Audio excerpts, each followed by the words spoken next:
ప్రతి ఒక్క కమేడియన్ వెనకాల ఒక బాధ ఉంటది.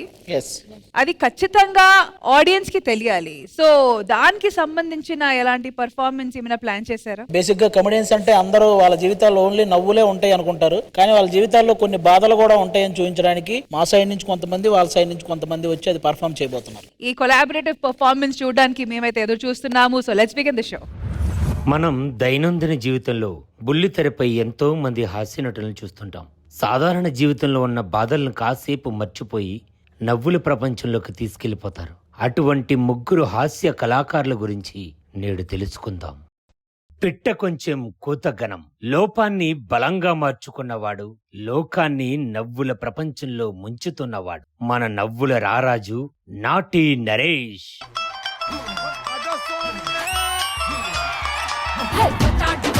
వచ్చేసాడు చంపునామి డబ్బా మొగుడు రుబాబు వస్తే కబాబు చేస్తాడు. అరే వసూలు వసూలు వసూలు వసూలు పైసా వసూలు. ఎక్స్ట్రా జబర్దస్త్. ఇది చెయ్యి ఇది పిడికిలి. ఈ రోజు నీ టైం రావచ్చు, రేపు నా టైం వస్తది, అప్పుడు చెప్తా. బో మామూలుగా చేయలేదు, బాగుంది. అందులో నరేష్ గారు అయితే హైలైట్. స్క్రీన్ మీద నరేష్ కనిపిస్తే చాలు, అస్సలు బోర్ కొట్టదు, అంతే. సూపర్ కామెడీ అబ్బా. భాస్కర్ స్కిట్ లో నరేష్ కామెడీ చంపేస్తున్నాడు, చితక్కొట్టేస్తున్నాడు. సూపర్ కామెడీ అబ్బా. ఆడవాళ్ళు హాస్య నటులు అవ్వడం అనేది అరుదు. ఆ అరుదైన అందలం అందుకుని హాస్య వినీలాకాశంలో విహరిస్తున్న ఫైమా.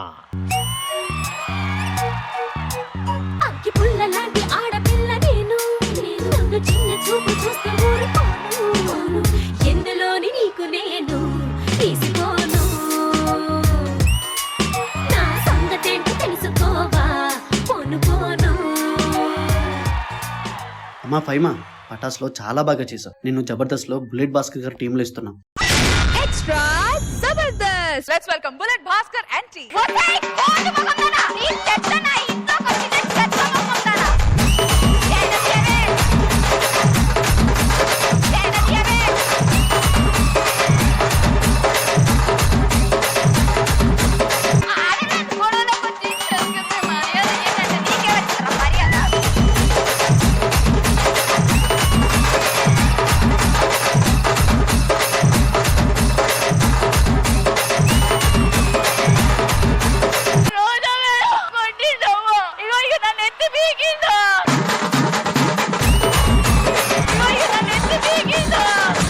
మాస్ మహారాణి, వన్ ఉమెన్ షో అసలు.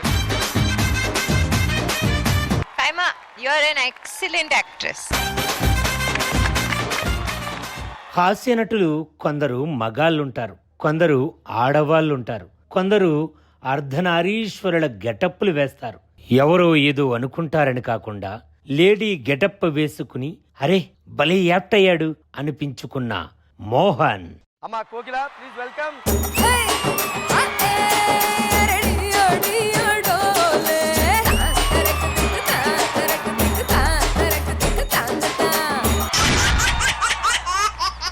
వార్తల్లో ముష్టాన్సలే అంటే చెత్తని రుచిపానాలు. శివరాకరణ గులాబ్ జాములు ఉన్నాయి, గుల్గుల్ గుల్గుల్ ఆడిపోతున్నాయి, తిరిగండి కూడా. సరే మోహన్ మాత్రం అందరినీ తినేసాడు. టైమింగ్ సూపర్ సూపర్ టైమింగ్ అసలు. ఎంతో మందిని నవ్విస్తున్న వీళ్ళని గిల్లి గిచ్చి విమర్శిస్తున్న వాళ్ళు లేకపోలేదు. ఎవరిని పన్నెత్తి మాటనకుండా సరదాగా నవ్వించడానికి చేసే వీళ్ళ పనులను పనిగట్టుకుని తిట్టేవాళ్ళు కొందరు లేకపోలేదు. రే ఆ పొట్టను గుర్తుపట్టావా? అదేరా జబర్దస్త్ లో చేస్తూ ఉంటాడు. రేపటి రే రే ఇడు కెమెరా కనిపించాలంటే ఏం చేస్తాడు రా? ఇంకేం చేస్తాడు, ఎగిరి ఎగిరి చూస్తాడు పొట్టుడు కదా. అవునరా, నాకు డౌట్, ఈ పొట్టోడు కోసం పెళ్ళవుద్దంటావా? అయినా ఈ పొట్టోని ఒత్తి చేసుకుంటుందిరా.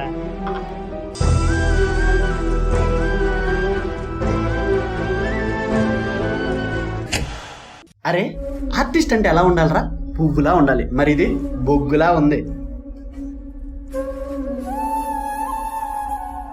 అయినా ఇది ఆర్టిస్ట్ అంటే ఎవరు నమ్ముతారు మామా? కర్రకు బట్టలేసినట్టు ఉంటది.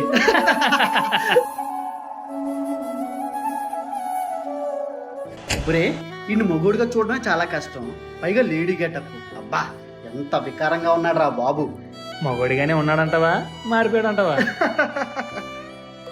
అయినా సిగ్గుండాలిరా మొగోడయి ఉండి ఆడదానిలా బట్టలు వేసుకోవడానికి. ఈయన్ని కాదురా ఇలా చేస్తున్నా ఊరుకున్నందుకు వీళ్ళ ఇంట్లో వాళ్ళని అనాలి.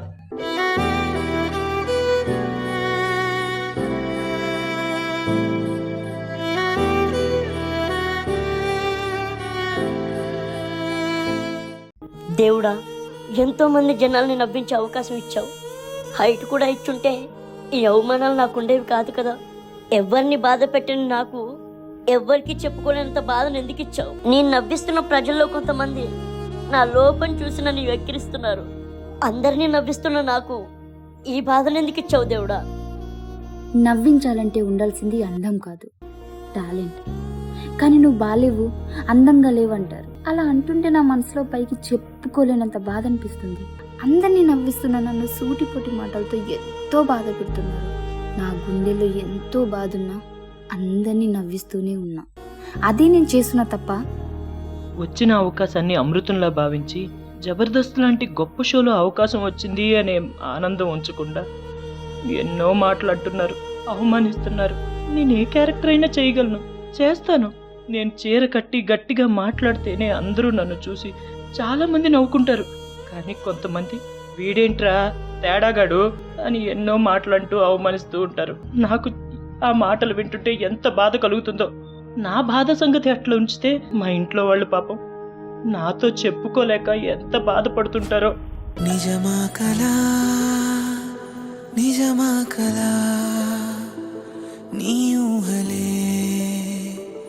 వాలాయిలాగా, నువ్వు పంచిన నువ్వులు పూచిన పువ్వులు వంచనలిచ్చిన వేగా, వెలిగించిన వెలుగులు తొలగిన వేళే ముంచేస్తాయిగా.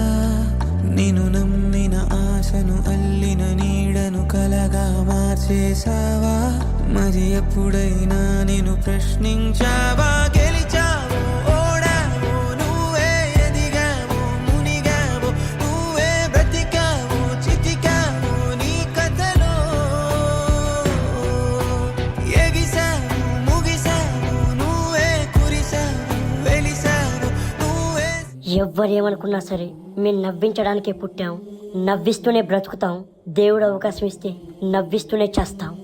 అయినా మేమెందుకు బాధపడాలి? ఎంతో మందిని నవ్వించాం, నిజంగా మాకు ఎంతో గర్వంగా ఉంది. ఎవ్వరెన్ని మాటలన్నా నా గుండెల్లో బాధను దాచుకొని ప్రతి ఒక్కరికి నవ్వును పంచుతాను. ఏదేమైనా గాని నా లోపాన్ని బలంగా మార్చుకొని ఇంకా ఎంతో మందిని నవ్విస్తాను, నవ్విస్తూనే ఉంటాను. ఏ లేడీ గెటప్ వల్ల నన్ను అందరూ వెక్కిరించారో అదే లేడీ గెటప్ వేసి ప్రజలందరినీ నవ్విస్తాను. అయినా నేను చీర కడితేనే అందరూ నవ్వుతారు అంటే చీర కడతాను, కట్టి అందరినీ నవ్విస్తాను.